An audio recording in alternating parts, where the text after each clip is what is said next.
I've often been asked the question, are 30-year loans a good thing? Now, we have offered 30-year loans in the past, and it's every individual's choice whether they want to take up a 30-year loan or not. But I think there's certain key factors that one should possibly consider. For one, a 30-year loan, or the attractiveness of it, is to reduce the monthly payment. When you start the loan at the same interest rate, a 20-year loan or a 30-year loan at the start, you would have a mildly lower monthly repayment on the 30-year loan.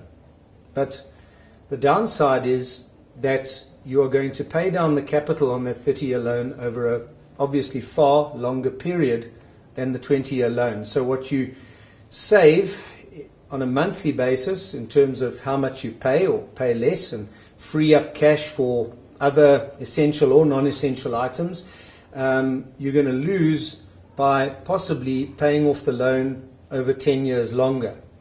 And I'm not convinced that that's such a healthy situation. If you think about it, a lot of us buy a home in our 30s somewhere, our first home. If you take out a 30-year loan at that point, you could be paying it off conceivably till somewhere in your 60s.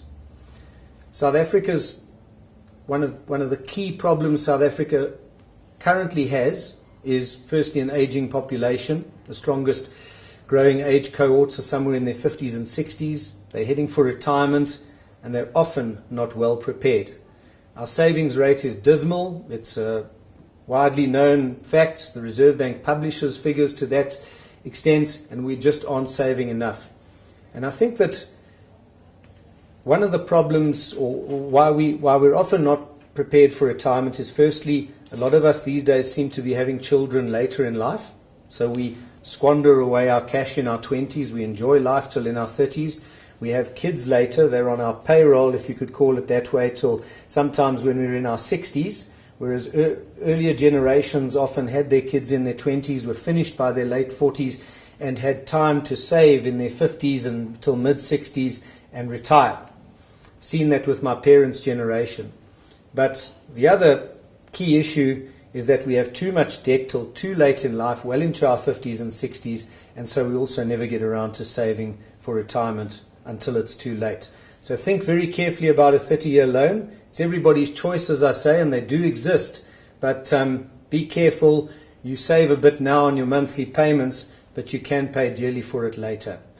One more thing to just think about with 30-year loans is that while at the starting interest rate, the 30-year loan would be cheaper, but a couple of percentage points of increase in interest rates at some point in future can take the monthly repayment of a 30-year loan up to a higher level than a 20-year loan. So don't think that it always essentially will be cheaper on a monthly basis either. That's not necessarily the case, depending on what interest rates do.